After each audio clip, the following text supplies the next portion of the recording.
Capítulo 9. Agencias satánicas contra la lluvia tardía y el fuerte pregón.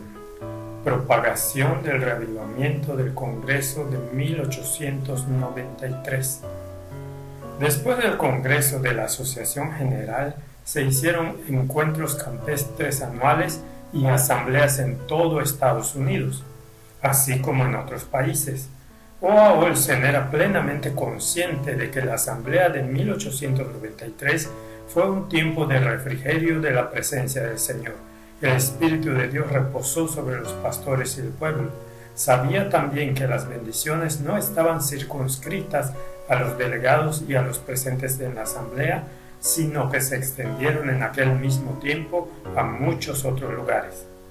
Ahora Olsen informó: la mayor parte de nuestro pueblo había oído acerca de la naturaleza de las asambleas de la Asociación General y esperaba justificadamente que esa misma bendición alcanzara a sus asambleas, reuniones campestres. Al acabar la temporada de las reuniones campestres, Olsen pudo testificar para alabanza del Señor que haya sido así. Tales informes relativos a las reuniones campestres y asambleas se extendieron mediante publicaciones denominacionales en los meses que siguieron. W. Stebbins informó sobre reuniones en Kansas, donde el Señor nos dio su señalada bendición, uniendo nuestros corazones en vínculos de amor y paz, disipándose los errores y la desunión ante el poder de su Espíritu. Afirmó también que algunos han encontrado la paz por primera vez y podemos testificar a propósito de un goteo de la lluvia tardía. D.T. Sherman abandonó Battle Creek teniendo un aprecio más profundo hacia las bellezas de la creación que lo rodeaba. Al regresar a su casa en North Carolina, los rostros de sus hermanos ya brillaban con la bendición del Señor. Eso le llevó a proclamar: han estado recibiendo la lluvia tardía. L. Johnson, tras visitar Iowa, Nebraska, Dakota y Minnesota, declaró que algunos de los miembros se están gozando en el Señor y recibiendo la lluvia tardía. N. P. Nelson, escribiendo desde South Dakota, recordó cómo desde nuestro último encuentro campestre hemos tenido algunas gotas, sí, incluso aguaceros de la lluvia tardía, pero hizo la pregunta: ¿no habremos de esperar confiadamente bendiciones mucho mayores en nuestra fiesta anual de 1893? Las tinieblas que siguieron. Informes como los citados serían causa de alegría al analizar nuestra historia, si no fuera por la forma en que continuó. Podemos ciertamente aprender de las victorias ganadas. Ahora bien, si la lluvia tardía que comenzó a caer no hubiera resultado impedida, ¿acaso no habría regresado Cristo hace ya mucho tiempo? Sucede que Satanás, teniendo por su misma existencia y continuando en su insidiosa rebelión, puso en marcha varias estrategias contra la Iglesia en 1893 a fin de revertir el efecto del comienzo de la lluvia tardía y del fuerte pregón resultante. Número 1, mediante la crítica fanática contra la Iglesia. Número 2, mediante la mundanalidad en la Iglesia y en nuestras escuelas. Número 3, mediante errores de los propios mensajeros. Número 4, mediante la ceguera farisaica que continuó luchando contra el mensaje y mensajeros de Minneapolis hasta el punto de atribuir la propia obra del Espíritu Santo al extremismo, a la excitación y al fanatismo. Satanás tuvo éxito en provocar una demora. Consideraremos brevemente cada uno de los puntos. Entre esas estrategias satánicas, las primeras dos las examinaremos en este capítulo y las dos restantes en el próximo. Número 1. La Iglesia es Babilonia. Crítica fanática contra la Iglesia. Durante el verano de 1892, A.W. Stanton, secretario de Montana Tract Society, se había disgustado por acciones equivocadas por parte de otros obreros adventistas. Tal disgusto se transformó pronto en un criticismo abierto contra la Iglesia, hasta el punto de que empezó a proclamar que la Iglesia adventista había venido a ser parte de Babilonia.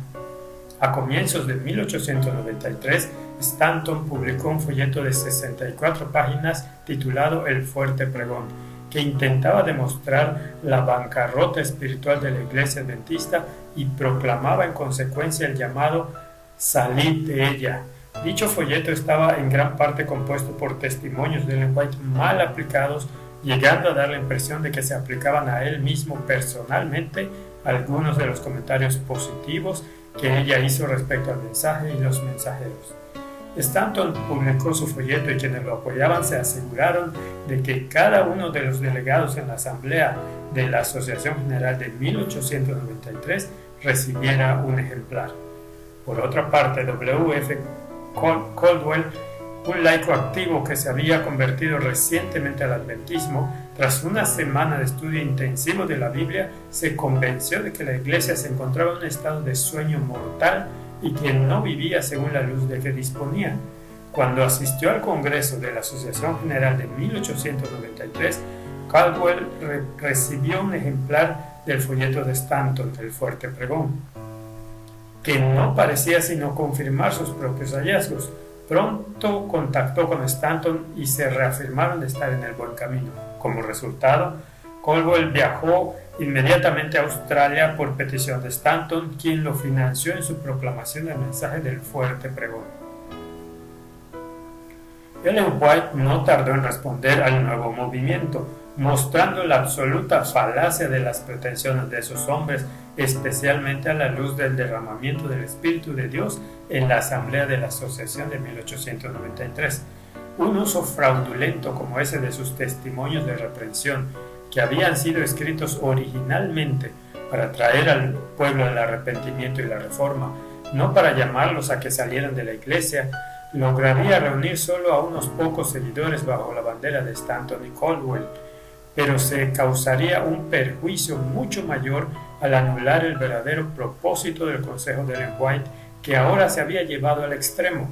En una carta a Stanton, Caldwell y sus amigos, Ellen White hizo ciertas preguntas escrutadoras que arrojan luz respecto a lo que estaba sucediendo en la Asamblea de la Asociación General de 1893. Es sabido que ambos hombres asistieron a la Asamblea de la Asociación General de 1893, fueron incapaces de discernir las manifestaciones del Espíritu de Dios, no vieron que Dios estaba abriendo las ventanas del cielo y derramando una bendición. ¿Por qué sucedió eso? Se han dado testimonios corrigiendo y aconsejando a la Iglesia y muchos han estado haciendo una aplicación práctica del mensaje a la Iglesia laodicense, confesando sus pecados y arrepintiéndose en contrición de alma. Dieron oído a la voz de Jesús, el comerciante celestial. A esos hermanos que pretendían tener esa maravillosa luz, les quedaba por realizar la misma obra de arrepentimiento y confesión, limpiando de esa forma la basura de la puerta de sus propios corazones y abriendo la puerta de sus corazones al huésped celestial. Si se hubieran colocado en el canal de luz, habrían recibido la preciosísima bendición del cielo. Habrían visto que el Señor estaba ciertamente manifestándose a sí mismo de forma misericordiosa a su pueblo y que el sol de justicia se había levantado sobre ellos. Eso fue precioso comercio realizado activamente. Se actuó según el consejo de Cristo a la iglesia laodicense, y todos los que sintieron su pobreza compraron oro, fe y amor, vestiduras blancas, la justicia de Cristo, y colirio, verdadero discernimiento espiritual.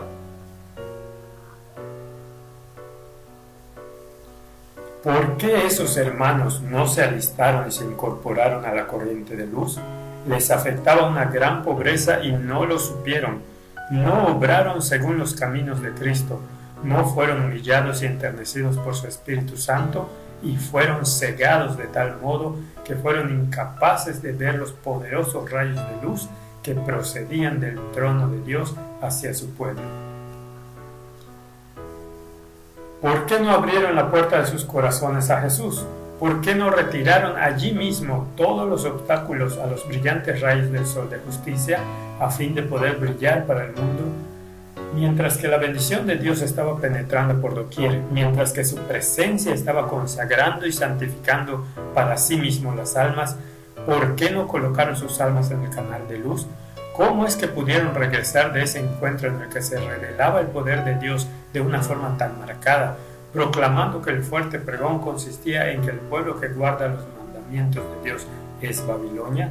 Manuscrito 21 del 12 de junio de 1893 en la Review and Herald del 8 de noviembre de 1956. Durante el siguiente verano, Ellen White continuó escribiendo artículos reprobando las obras de Stanton y Caldwell y su falso fuerte pregón. Dios dio testimonio de que esa obra de Satanás estaría resonando en el momento mismo en que Dios está diciendo a su pueblo: levántate, resplandece, porque ha venido tu luz y la gloria de Jehová ha nacido sobre ti. Ellen White sabía también que un mal uso como ese de sus escritos tendría por resultado la incredulidad en los testimonios y en la medida de lo posible anularían el efecto de la obra que he estado haciendo por años. Eso es debido a que cuando se hace manifiesto que su mensaje es erróneo, los testimonios que lo han acompañado comparten la misma condenación y la gente del mundo presenta esas cosas como una evidencia de que mi obra no proviene de Dios ni de la verdad, sino de la falsedad. Los enérgicos llamados al arrepentimiento que hizo Ellen White ante la rebelión que hubo contra el mensaje de Minneapolis quedarían anulados al llevar los testimonios a un uso extremista por parte de quienes estaban llamando Babilonia a la iglesia. Nota número 10. El intento por identificar a la iglesia adventista como siendo una parte de Babilonia no es solo un problema del pasado. El movimiento de la Reforma Adventista en los tempranos años 20 comenzó a decir que en 1888 fue el punto de partida a partir del cual la iglesia adventista organizada vino a formar parte de Babilonia. En consecuencia, cuando Taylor Bunch en 1930 trazó un paralelismo entre el episodio de 1888 y la experiencia de Cades Barnea del antiguo Israel, con el resultado de que hubieron de vagar por el desierto 40 años, algunos de los dirigentes lo tomaron como una ofensa. D.E. Robinson, A.T. Robinson y C. McReynolds escribieron los 3 sendos artículos a comienzos de 1931 procurando defender a la iglesia de lo que ellos percibían como tergiversaciones extremas por parte de Taylor Bunch en relación con la asamblea de Minneapolis y lo que siguió. No obstante, hay evidencia de que algunos de esos hermanos habían estado esforzándose por responder las acusaciones del movimiento de la Reforma Adventista, y es muy posible que asumieran equivocadamente que Taylor Bunch estaba siguiendo en las mismas pisadas.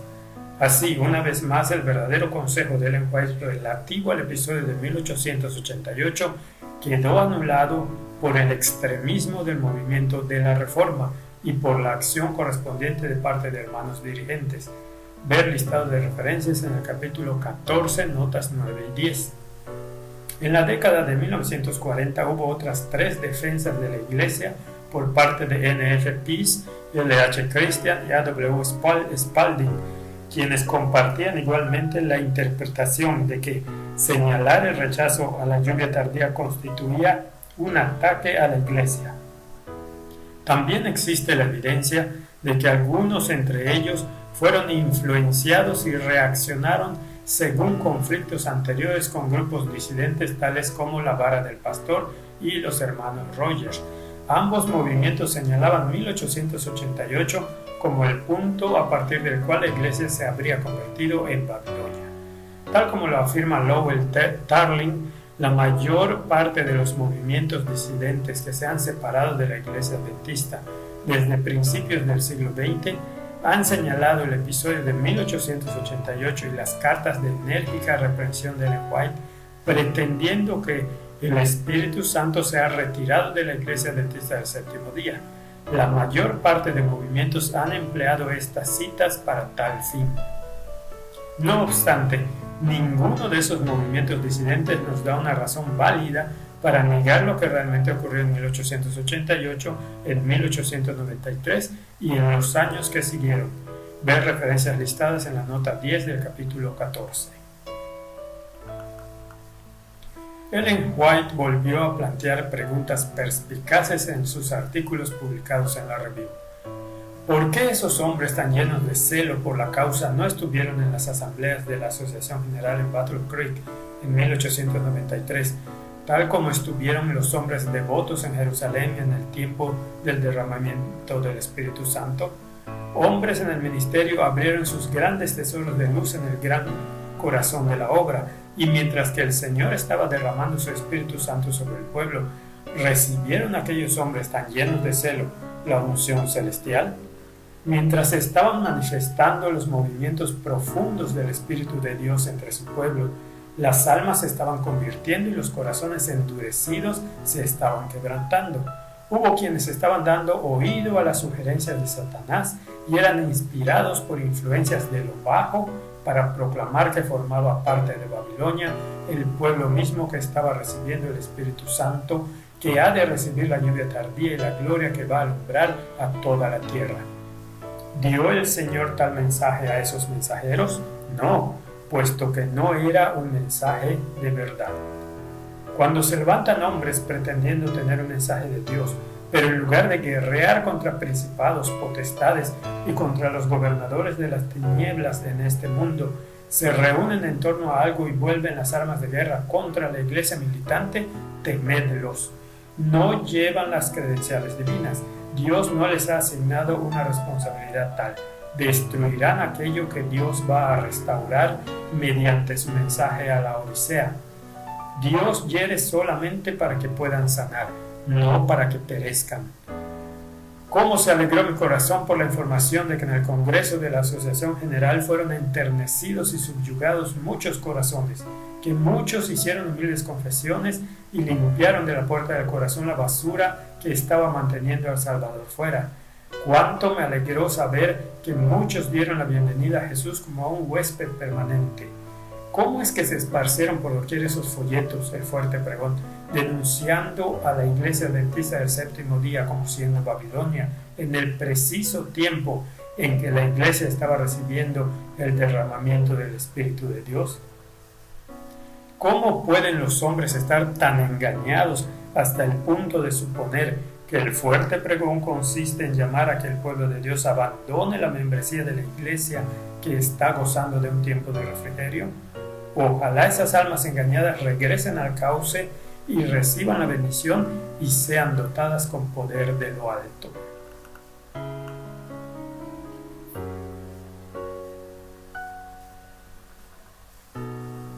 2. Mundanalidad en la iglesia. Aunque el falso fuerte pregón tuvo un efecto negativo en la iglesia, lo tuvo mucho más la condición de empeoramiento en el corazón de la obra en Battle Creek. No obstante, para Ellen White había un hecho incontrovertible.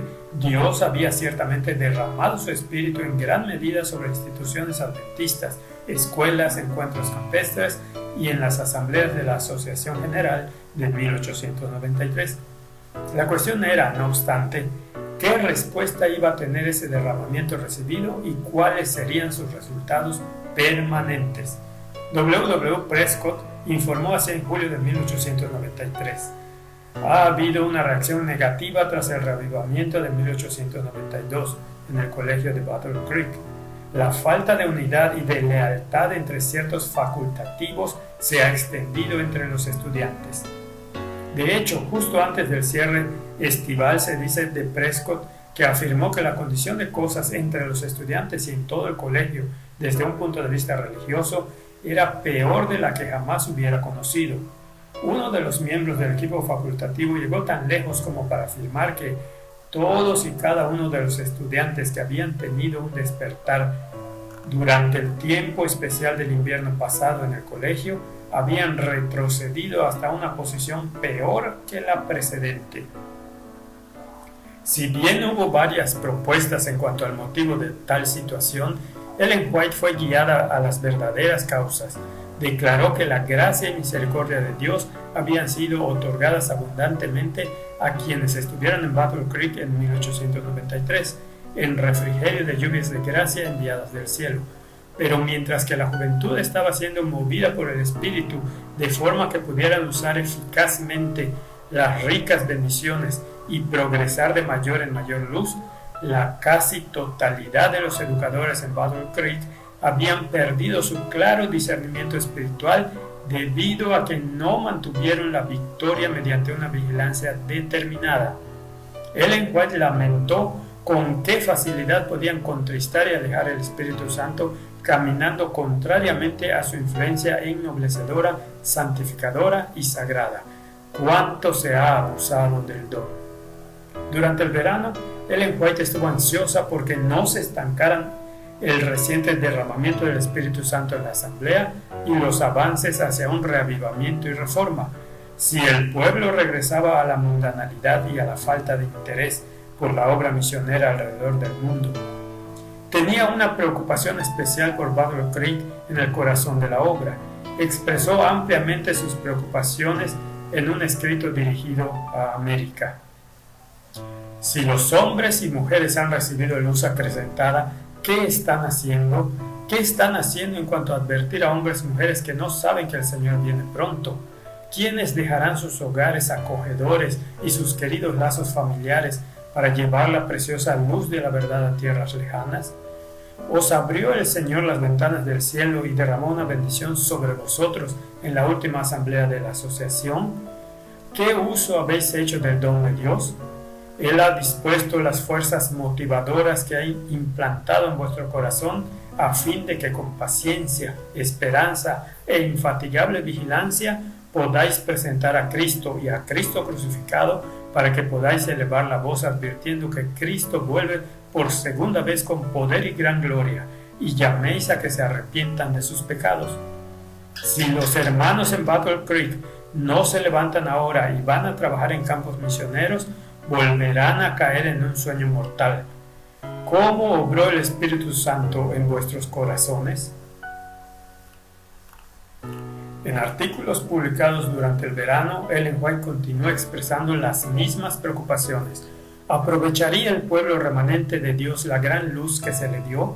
¿O se adormecería al mismo tiempo que condenaba a otras iglesias no adventistas a su alrededor? El Señor está deseoso de manifestar gracia a su pueblo, de darle un conocimiento adicional de su carácter paternal, de su bondad, misericordia y amor. Está aguardando para mostrarle su gloria, y si prosiguen conociendo al Señor, sabrán que sus salidas están dispuestas como la aurora. Muchos han mirado a quienes pertenecen a otras iglesias como si fueran grandes pecadores, pero el Señor no los ve así. Quienes miran así a los miembros de otras iglesias están en necesidad de humillarse ellos mismos bajo el poderoso brazo de Dios. Aquellos a quienes condenan pueden haber tenido muy poca luz, pocas oportunidades y privilegios. Si hubieran tenido la luz que muchos de los miembros de nuestras iglesias han tenido, habrían avanzado a un paso mucho más rápido y habrían representado mejor su fe al mundo. De quienes se jactan de su luz, pero fallan en andar en ella, Cristo dice: en el día del juicio será más tolerable el castigo para Tiro y para Sidón que para vosotras. Y tú, Capernaum, iglesia adventista del séptimo día, quien ha tenido gran luz, que eres levantada hasta el cielo en cuanto a privilegios, hasta el Hades serás abatida, porque si en Sodoma se hubieran hecho los milagros que han sido hechos en ti, habría permanecido hasta el día de hoy. Por tanto os digo que en el día del juicio será más tolerable el castigo para la tierra de Sodoma que para ti. Review and Herald, 1 de agosto de 1893. Ellen White continuó su artículo refiriéndose a las instituciones adventistas que Dios levantó con el propósito de compartir la luz con el mundo, pero que por desgracia habían desoído sus consejos y reproches para evitar que funcionaran como el mundo. En ese punto citó amplias secciones de Jeremías, incluyendo el capítulo 3, versículos 3 y 4. Por esta causa las aguas fueron detenidas y faltó la lluvia tardía. ¿Acaso no me llamas ahora mismo Padre mío y guía de mi juventud? En un artículo similar publicado en Señales, Ellen White volvió a citar las palabras de Cristo a Capernaum y concluyó con estos pensamientos: el peor rasgo de la iniquidad en este día es una forma de piedad sin el poder de ella. Los que profesan tener gran luz se encuentran entre los descuidados e indiferentes, y la causa de Cristo resulta herida en la casa de los que profesan ser sus amigos. que aquellos que han de ser salvos despierten de su letargo y den un sonido certero a la trompeta, ya que está cerca el final de todas las cosas. En 1893, Cristo fue herido una vez más en casa de sus amigos. Deportes de competición. Pero el relato continúa. En 1897, no mucho tiempo después de la Guerra Civil Americana, el Colegio Princeton fue el primero en establecer reglamentos precursores de lo que vendría a ser el fútbol americano. A medida que los programas deportivos se iban desarrollando en las escuelas del mundo, comenzaron a medrar también en los colegios adventistas, principalmente en Battle Creek durante el verano de 1893.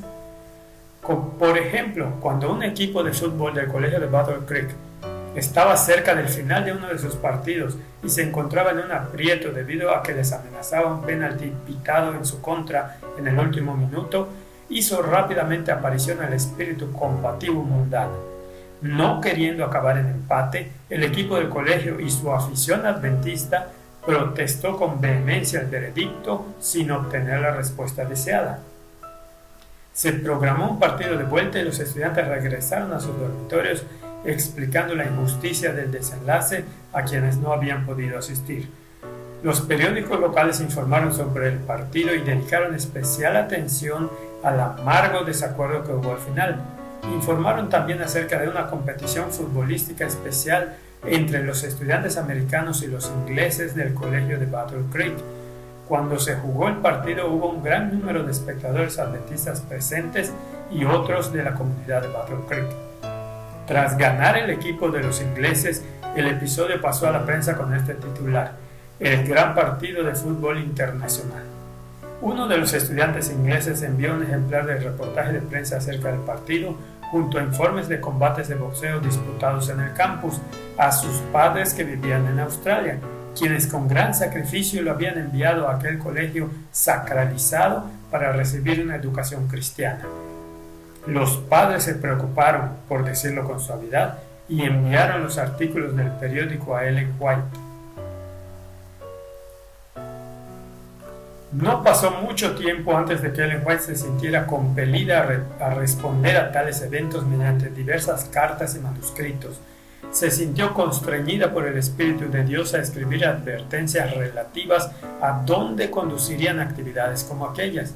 En cartas a Prescott y a los profesores y estudiantes de Battle Creek expresó esas preocupaciones, especialmente la luz de las recientes manifestaciones del Espíritu Santo durante el año precedente.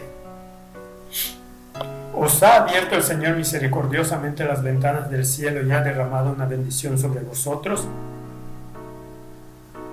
Siendo así, ese era el tiempo preciso para educar a profesores y estudiantes acerca de cómo retener el precioso favor de Dios, obrando en correspondencia con la luz acrecentada y hacer a otros partícipes de sus preciosos rayos. ¿Se ha dado luz del cielo? ¿Con qué propósito se la ha dado? A fin de que esa luz brille en obras prácticas de justicia. ¿Acaso los juegos, los trofeos y la práctica del boxeo no han estado educando y entrenando según las directivas de Satanás con el fin de conseguir la posesión de sus atributos? ¿Qué sucedería si pudieran ver a Jesús, el hombre del Calvario, mirándolos apenado, tal como a mí se me ha representado? Ciertamente se está imprimiendo un molde equivocado y se está contrarrestando la obra del poder divino que ha sido misericordiosamente otorgado. El tiempo actual está demasiado saturado de indicios del conflicto que se avecina como para educar a la juventud en la diversión y los juegos. Me duele el corazón al leer cartas en las que se habla de esas prácticas y que recogen expresiones como «qué bien nos lo pasamos» y otras parecidas. Para consideraciones más recientes acerca de los efectos de los deportes competitivos en la experiencia cristiana, ver Cristianismo competitivo, Wes Peppers, la historia de Wes Peppers en Little Light Studios. Ver también Tim Ponder, ¿Cuánto nos cuestan los fuegos? Revista Adventista, 24 de enero de 2014. Moisés subió al monte para recibir instrucción del Señor y toda la congregación debiera haberse mantenido en una actitud humilde ante Dios, pero en lugar de ello comieron, bebieron y se dispusieron a jugar. ¿Se ha dado una experiencia similar en Battle Creek? Así están Satanás y sus ángeles tendiendo trampas para vuestras almas y están obrando determinadamente en profesores y alumnos para inducirlos a que se impliquen en actividades y diversiones que terminan por ser intensamente absorbentes y cuyo carácter tiende a fortalecer las bajas pasiones y crear apetitos y emociones que tomarán el control y contrarrestarán de la forma más decidida las operaciones y las obras del Espíritu Santo de Dios en el corazón humano. ¿Qué os dijo el Espíritu Santo? ¿Cuál fue su poder e influencia en vuestros corazones durante el Congreso de la Asociación General en 1893 y las asambleas en otros estados? ¿Le habéis prestado vosotros mismos especial atención? ¿Han sentido los profesores la necesidad de prestarle atención? Las diversiones están contrarrestando la obra del Espíritu Santo más eficazmente que cualquier otra cosa y el Señor está entristecido. Manuscrito 51, octubre de 1893, en Spalding and Magan Collection. Tras el derramamiento del Espíritu de Dios en Battle Creek desde finales de 1892 hasta comienzos de 1893, en el colegio se ha demostrado que el tiempo de gran luz espiritual es también el de oscuridad espiritual correspondiente. Satanás y sus legiones de agentes satánicos están sobre el terreno, ejerciendo sus poderes sobre toda alma a fin de anular el efecto de las lluvias de gracia que han descendido del cielo para despertar y reavivar las energías adormecidas, poniéndolas en acción decidida para compartir lo que Dios les ha impartido. Si las muchas almas que entonces fueron alumbradas se hubieran puesto inmediatamente a la obra para impartir a otros lo que Dios les había dado a ellos, con ese precioso propósito, se habría dado luz adicional, se habría otorgado mayor poder.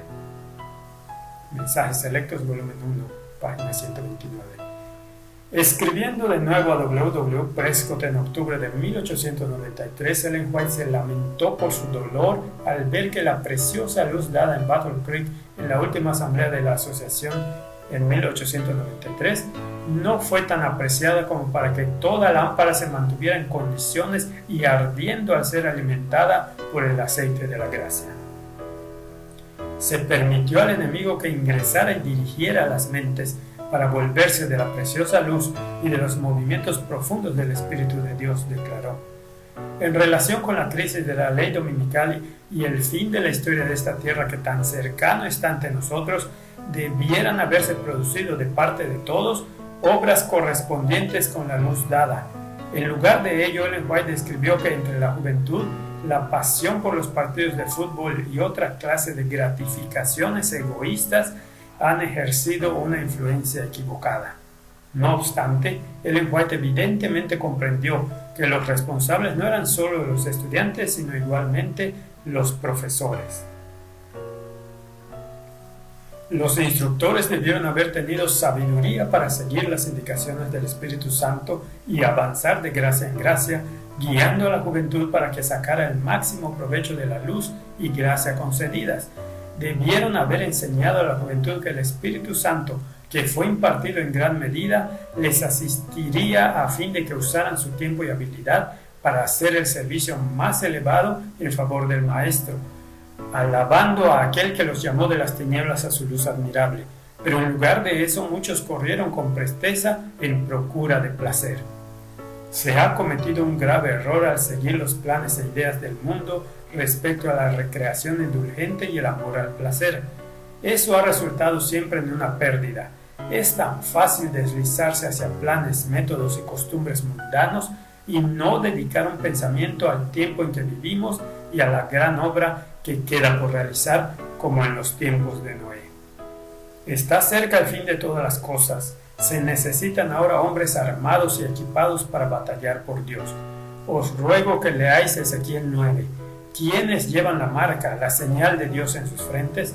Los que gimen y claman por las abominaciones que se hacen en Jerusalén, que profesan ser el pueblo de Dios, no los que están entregados a los juegos para su propia diversión egoísta. El último párrafo de esta carta reproducido aquí no fue incluido en el documento de Arthur White y permanece hasta hoy sin publicarse. En una carta enviada un mes después a Urias Smith, Ellen White reiteró preocupaciones similares. No tenía ninguna duda de que Dios había bendecido abundantemente a los estudiantes de la escuela y en la iglesia, pero un periodo de gran luz y de derramamiento del Espíritu es frecuentemente seguido por un tiempo de grandes tinieblas. ¿Por qué? Porque Satanás ha venido con toda su fuerza de engaño a fin de anular los movimientos profundos del Espíritu de Dios. Una vez más, Ellen White fue directa al asunto. Cuando los estudiantes en la escuela se implicaron en sus deportes y partidos de fútbol, cuando resultaron absorbidos en las actividades de diversión, Satanás vio que era una buena ocasión para hacer incursión y anular el efecto del Espíritu Santo de Dios en moldear y usar el sujeto humano. Si esos estudiantes hubieran permitido que el Espíritu Santo los usara, se habrían puesto en pie como misioneros vivientes para obrar en las líneas de Cristo. No habrían podido dejar de considerar su responsabilidad de obrar de toda forma posible en armonía con Cristo, su modelo, para salvar almas que están a punto de perecer. En lugar de eso, abrieron de par en par las puertas e invitaron al enemigo a que entrara. En un artículo de la Review publicado poco tiempo después, Ellen White continuó proclamando el hecho de que ciertamente el Señor ha condescendido en darnos un derramamiento de su Espíritu Santo. En los encuentros campestres y en nuestras diversas instituciones ha llovido sobre vosotros una gran bendición. Sin embargo, lamentó que entre los estudiantes hubo indulgencia con el espíritu de diversión y fiesta. Fue tan grande su interés en los juegos que el Señor fue expulsado de sus mentes. Citando a continuación las solemnes palabras pronunciadas sobre la nación judía, Ellen White declaró: Jesús estuvo entre vosotros en el campo de juego diciendo: oh, si también tú conocieses a lo menos en este tu día lo que es para tu paz. Me habéis visto y no creéis. Sí, Cristo se os ha revelado y hubo profundas impresiones cuando el Espíritu Santo obraba en vuestros corazones, pero seguisteis un curso de acción que os hizo perder esas impresiones sagradas y fracasasteis en mantener la victoria. Review and Herald, 30 de enero de 1894. Nota 26. Son dignas de atención las siguientes palabras de Arthur White. Debiera tenerse en cuenta la declaración de que la hermana White dice: no condeno el simple ejercicio de jugar a pelota, es decir, no había nada intrínsecamente malo en practicar un juego en el que estuviese implicada una pelota, pero tras haber hecho esa declaración expone los peligros en el programa de deportes.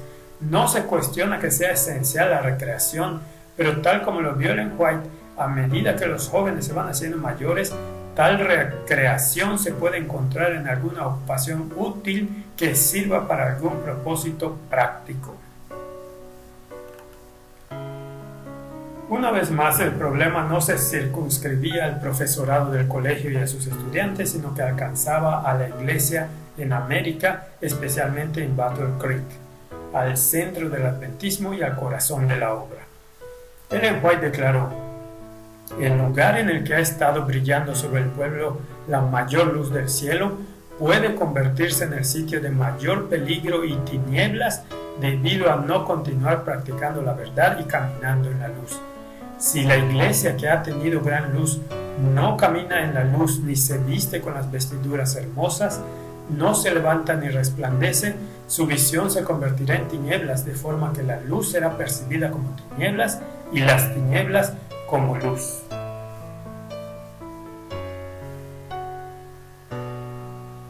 Así, Ellen White reconoció que parte del problema recaía en los equipos directivos y en otras influencias de Battle Creek. Estaba segura de que Dios tenía planes diferentes con tal que el liderazgo eclesiástico hubiera estado abierto a sus principios. La obra de la Asociación General habría podido marcar la pauta a la escuela de Battle Creek si todos se hubieran puesto a la obra en conformidad con el Espíritu Santo, haciéndola como la escuela de los profetas. Estamos en necesidad de recomenzar. Será esencial poner el fundamento de las escuelas según el modelo de las escuelas de los profetas. También otros reconocieron las grandes bendiciones que Dios tenía preparadas para la iglesia y el resultado de no recibirlas plenamente. O.A. Olsen, escribiendo para la semana de oración prevista para diciembre de 1893, recordó que la reciente asamblea de la Asociación General y la asamblea pastoral correspondiente fue un tiempo de refrigerio de la presencia del Señor. El Espíritu de Dios reposó sobre los pastores y el pueblo. Sin embargo, se lamentó así: hemos de admitir que estaban preparadas para nosotros bendiciones mucho mayores de las que recibimos. Nos conformamos demasiado pronto, nos soltamos del brazo del Señor. Todavía existe demasiada incredulidad acariciada en el corazón. Nuestra incredulidad ha impedido que el Señor haga más por nosotros. Considerando los eventos mundiales que por entonces se estaban desarrollando, Olsen sugirió que lo único que mantenía en suspenso el progreso era que Dios se veía obligado a quedar a la espera de que su pueblo fuera sellado en sus frentes. Si ahora ocurriera tal cosa, el relato de la historia de la tierra terminaría enseguida. Dios nos está esperando. A continuación, en palabras que tienen un tono profético, Olsen declaró que si bien Dios es paciente, la oportunidad puede pronto pasar para siempre. Pronto nos puede tomar la palabra tal como hizo con Israel, lo que resultó en flaqueza en sus almas mientras vagaban por el desierto por 40 años. W. Spicer, escribiendo para aquella misma semana de oración e inspirándose en la carta de Ellen White de 1892 a S.N. Haskell, declaró sin rodeos: ha venido la lluvia tardía y ahora brilla la luz verdadera. El Señor quiere simplemente que se la esparza entre las naciones. Spicer citó entonces el artículo de Ellen White del 11 de julio de 1893, publicado en la Review. Si aquellos sobre quienes vino la luz la hubieran recibido, apreciado y hubieran actuado en correspondencia con ella, se los habría puesto en conexión con Dios y habrían sido canales mediante los cuales su bendición habría fluido al mundo. Tras esa declaración, Spicer replicó simplemente: eso es lo que pudo haber sido.